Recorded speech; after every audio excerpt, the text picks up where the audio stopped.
Buenos días. Hoy vamos a hablar de la memoria de la Semana Negra de Madrid, 48 años después. Se cometieron crímenes que siguen impunes. Se cometieron crímenes por bandas de ultraderecha. Supervivientes y familiares recuerdan aquellos días de enero de 1977, 2 años después de que hubiera muerto el asesino Franco, en los que elementos de ultraderecha y la policía asesinaron a 7 personas y denuncian la connivencia del Estado y la falta de justicia tras casi medio siglo. Alejandro Ruiz Huerta pensó que les habían tirado una bomba. Tal era la intensidad de la violencia vivida minutos antes, que el joven abogado ni siquiera era capaz de saber qué había ocurrido. Era lunes 24 de enero de 1977. Ya había anochecido. 3 individuos de extrema derecha habían entrado al despacho del número 55 de la calle Atocha y habían tiroteado a los presentes. De las 9 personas que se encontraban en el lugar, 5 murieron asesinadas. Un día antes, también pistoleros ligados a la ultraderecha habían asesinado a Arturo Ruiz, en la capital, en una manifestación por la amnistía. El mismo lunes por la mañana, la joven estudiante Mariluz Nájera salió a la calle para protestar por la muerte de Ruiz y un bote de humo lanzado por la policía acabó con su vida.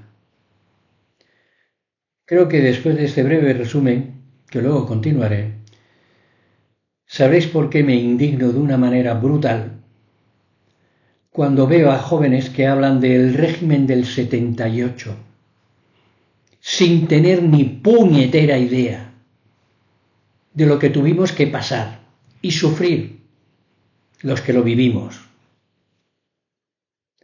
En fin, han pasado 48 años de esos días aciagos del 23 al 29 de enero de 1977, que se recuerdan como la Semana Negra de Madrid.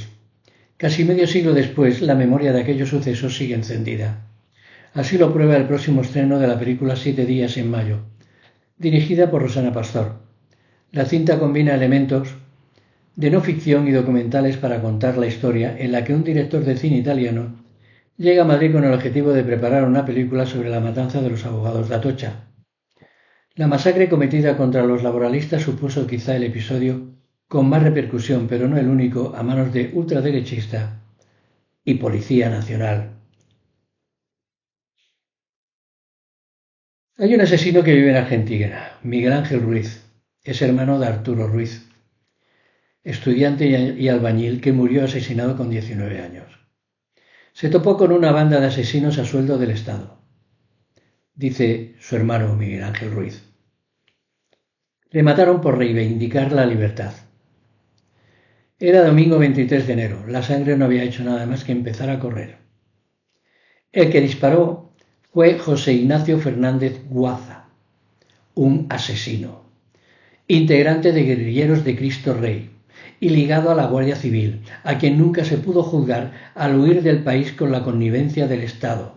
Entonces, hace más de 4 décadas que vive en Argentina, desde donde se vanagloria de sus hazañas de pistolero. Guaza no estaba solo.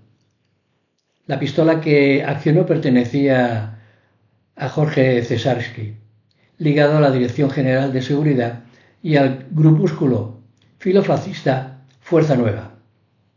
El proceso judicial llevado a cabo a finales de los 70 terminó con una condena contra él por un delito de terrorismo y tenencia ilícita de armas. Tenía 50 años entonces y debería haber pasado 6 en prisión, aunque apenas cumplió un año de cárcel, al ser beneficiario de la ley de amnistía, esa misma que Arturo Ruiz reclamaba en las calles. Miguel Ángel Ruiz, 48 años después de la pérdida de su hermano Arturo, todavía tiene esperanza de juzgar al autor material del asesinato. Por eso su caso es uno de los tantos que instruye a la justicia argentina, sobre los crímenes del franquismo y la transición. Los tribunales españoles torpedean, ya sabemos quiénes son, todo lo que pueden y no aportan la documentación que les piden desde Argentina, pero no vamos a desfallecer. Defiende. De María Luz Nájera a los abogados. Al día siguiente, 24 de enero, miles de estudiantes se echaron a las calles para denunciar el asesinato de Arturo Ruiz. La policía cargó contra ellos. Dispararon botes de humo. Uno de ellos, lanzado a poca distancia, impactó en María Luz Nájera Julián, cuando la joven estaba en la Gran Vía madrileña. Aquel artefacto la mató. Tenía 21 años y estudiaba Sociología en la Universidad Complutense de Madrid. Nadie fue juzgado por lo sucedido. Aquel día todavía sería muy largo. Alejandro Ruiz Huerta fue uno de los abogados que salvó su vida tras el atentado que sufrieron varios abogados laboralistas en la calle Atocha. Llevaba 2 años trabajando ahí y recuerda la tensión que se vivía, sobre todo después del éxito de una huelga del transporte. Ya habíamos tenido algunos incidentes con gente del sindicato Vertical. Y esa noche del 24 de enero nos íbamos a reunir en un despacho de Fuencarral, pero al final fuimos a Atocha 55. Manuela Carmena, al frente del despacho, no puso ningún problema. Ella se quedaría en el despacho que también tenían en Atocha 49. De repente llamaron a la puerta. Todavía esperaban a algunos compañeros para comenzar la reunión. Al ir a la puerta me choqué con Luis Javier Benavides. Fue él quien les abrió. En cuanto vi su cara, supe que esa gente venía armada. Los pistoleros le hicieron formar un semicírculo en el hall del despacho. Tenían 2 pistolones, eran enormes. Uno tenía la cara tapada y otro no. Uno más esperaba en la puerta, guardando la fuga, añade Ruiz Huerta. Los ultraderechistas preguntaron por Joaquín Navarro, coordinador de la exitosa huelga del transporte, pero no estaba en el despacho. Estaba en un bar de abajo celebrando la victoria laboral. Javier Sauquillo se lo dijo que no estaba. Mientras tanto, el que iba tapado, Carlos García Julia, un asesino, se cargó todos los teléfonos y al volver se tropezó con un quicio de la puerta y se le escapó un disparo que le rozó el anorak. Ahí se pusieron nerviosos, continúa el superviviente. Ruiz Huerta sostiene que el tiroteo comenzó inmediatamente después de que Ángel Ruiz Leal, otro compañero del despacho, reconociera a su asesino. Le había visto en la sede del sindicato Vertical. Él fue el primero en caer por los disparos. Luego todos terminamos en el suelo, tiroteados uno a uno, nos fueron intentando rematar. Cuenta el abogado Enrique Valdevira. Cayó. Encima de Ruiz Huerta, quien solo recibió impactos en las piernas y uno en el pecho. Bala desviada por un bolígrafo de su camisa. Era algo terrorífico. Solo había silencio y llamaron a la puerta. Me arrastré como pude. Quizá volvían ellos, pero no podía hacer otra cosa. Vi que era un compañero y lo primero que le dije es que nos habían tirado una bomba completa. El comando ultraderechista mató a los abogados Enrique Valdevira Ibáñez, Luis Javier Benavides Orgaz y Francisco Javier Sauquillo. También asesinaron a Serafín Holgado, estudiante de Derecho, y Ángel Rodríguez Leal, administrativo en el despacho. El tiroteo hirió de gravedad a Miguel Sarabia Gil, Luis Ramos Pardo, Lola González Ruiz y el propio Alejandro Ruiz Huerta Carbonell. Francisca Sauquillo recuerda que su hermano Javier, apenas 48 horas antes del atentado, le dijo que era muy difícil que en España pasara algo como lo que sucedía en Argentina con la AAA, cometiendo asesinatos. Esa semana llegó el culmen de la tensión que se vivía. Yo estaba en Vallecas, en una parroquia en la que nos reuníamos. Llegó mi marido con otro compañero a decirme que teníamos que ir al hospital 1 de octubre, el actual 12 de octubre. Cuenta Francisca. Allí supo que su cuñada Lola González salvó la vida porque Javier Sauquillo, su hermano, cayó encima de ella. Lola vivió con secuelas toda su vida. Francisca, también abogada laboralista, llegó a defender a los últimos militantes del FRAP, asesinados por el franquismo en 1975. Conjugó el desgarrador dolor personal con la impotencia política que sintió en aquel instante.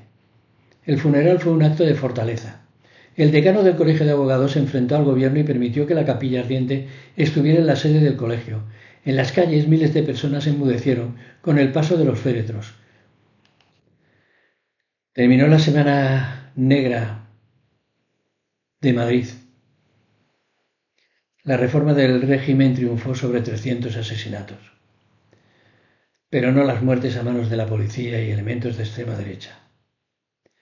Javier Almazán, presidente del colectivo de olvidados de la transición, cifra en unas 300 personas las que perdieron la vida en aquellos años.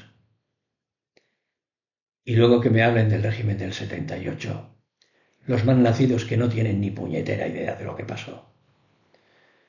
No hay datos oficiales, ni siquiera se han preocupado de hacer un censo de todas estas personas que fueron asesinadas por defender la libertad. Javier era hermano de Ángel Almazán, quien perdió la vida por una paliza a manos de policías el 15 de diciembre de 1976, justo el día que se votaba el referéndum para la reforma política. Hablan de un periodo de consenso, de paz y de brillantez, pero eso no fue así.